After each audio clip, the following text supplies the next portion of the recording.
How's it going, guys? It's Patrick Cotter again, coming back with another lesson. Today I'm going to be going over tone. It's going to be kind of the first lesson in getting into playing the saxophone and producing the sound that you want. So the way I like to think about it is tone's kind of what you need as your base or your foundation to whatever else you're going to learn, whether it be technique and different styles of whatever type of music you guys like. Personally, I'm a fan of jazz. I've been playing jazz for a long time. So there's a lot of different tonalities that come with it. You kind of just want to find your favorite saxophone player and try to emulate him. I do have a couple of tricks that I like to go over with tone, and it's just kind of to build that formation and foundation, I guess you could say, and create your kind of overall sound and who you can be like personalized to. A lot of people can recognize a sound, like if you hear Lester Young or something on a jazz soundtrack or an old album or something like that. A lot of the times you can differentiate these players just based on the way they sound. The sound tone holds a lot of emotion in your playing, and it's a great way to just kind of, get emotion out of the audience and the people that are listening to your music. So my tricks that I like to do, I like to start with just my mouthpiece when I warm up and just get some tones going through it. So a big thing for beginners when focusing on tone is just keeping your cheeks as tight as possible. You never want to blow like, instead you want to be like trying to smile, I guess you could say. Keep it like a tight smile. Another way I like to think about it is kind of blowing through a straw. So if you could just focus all your air through a tiny, like the tiniest little coffee straws or anything like that. And while doing that, you want to keep your cheeks as tight as possible. So you go.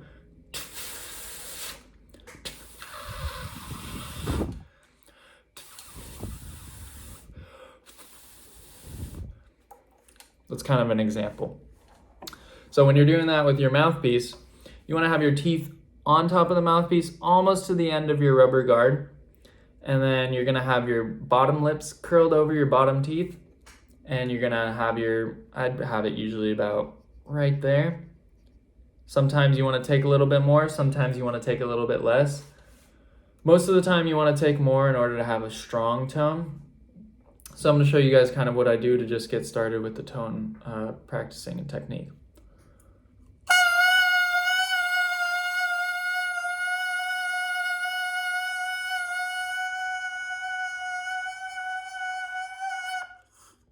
So you're pushing a lot of air through it, and you want to keep like that solid, straight tone for your first time playing.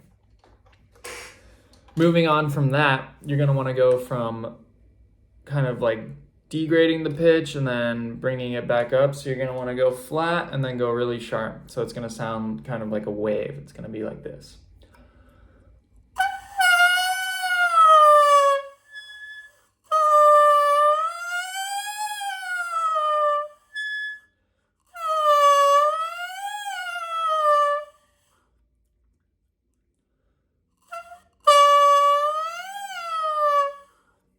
So it's kind of like that. Sounds like a, I don't even know what it sounds like.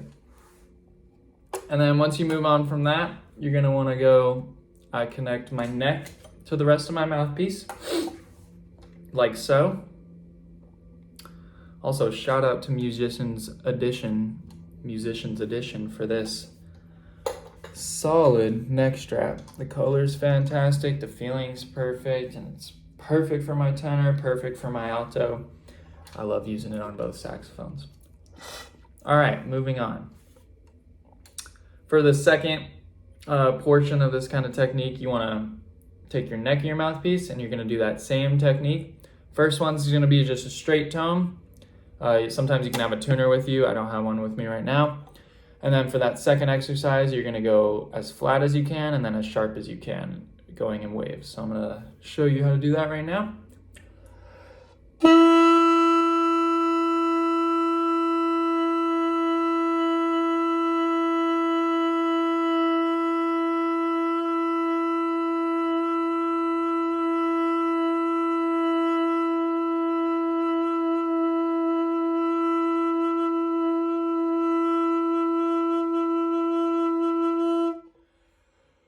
to kind of keep that solid tone for as long as you can through this.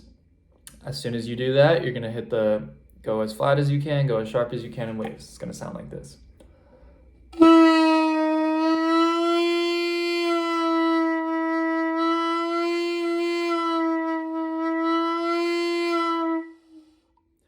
So you can kind of see what I did there. Notice how the entire time I was keeping my cheeks as tight as possible. I want to keep everything kind of focused to this point where all the air is going to be blowing through the entire saxophone. So the reason I kind of do this technique is you think of your air just coming through here and you want to blow it as hard as you can. And then when you add the neck, you want to blow it all the way to the end of the neck.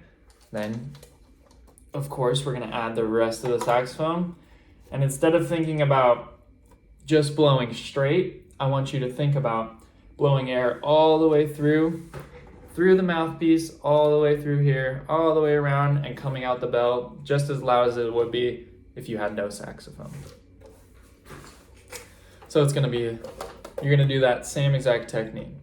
Keep your cheeks as tight as possible, blow like this. I have my lips over my bottom teeth, my top two front teeth right on that mouthpiece. And it's gonna sound like this.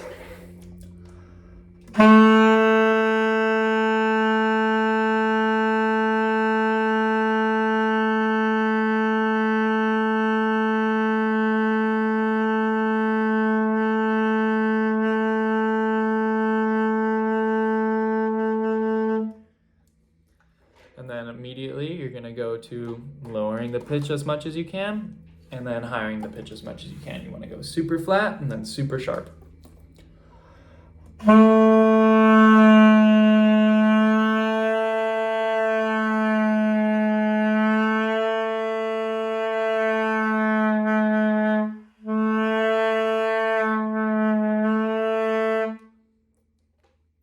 So that's a great technique for helping out with your tone.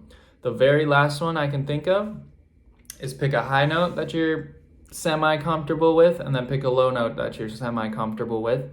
And I want you to play it as soft as you can, and then as loud as you can. So you're gonna go from as soft as you can to as loud as you can, back to as soft as you can. So for a high note, you can kind of use any note in your sax. And I like to follow around with the tuner, try and keep a good pitch while increasing volume and decreasing volume. So it's gonna sound like this. For my high note, I'll just pick a random note.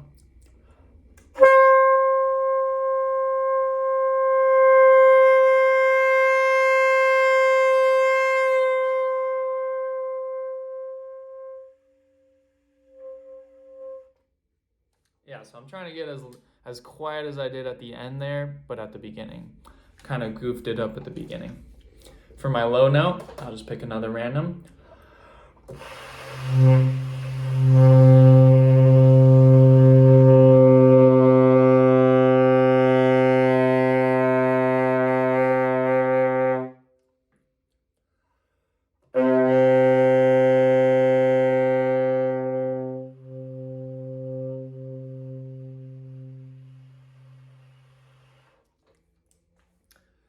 So you can kind of notice when I'm getting louder, I'm kind of opening my throat more, just letting more air come through at a faster pace.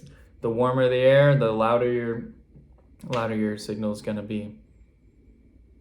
So yeah, that's pretty much all I have for tone. Those three techniques can help you out a lot. Another technique I love doing is you just put a pencil right up here and you just try and play your saxophone like it was never there.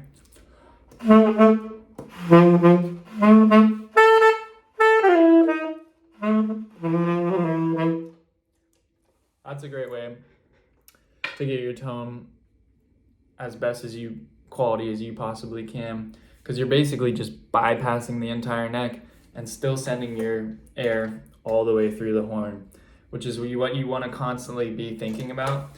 I know obviously you can't think about it while you're reading music, but when you're improvising or something other than that, really try to think about where your air is going and kind of visualize it going through the entire saxophone, out the bell, all the way to the audience. Just like, say somebody's shooting a free throw or a three-pointer. You know how they say to visualize it going all the way into the basket? It's kind of the same thing with your sound propagation.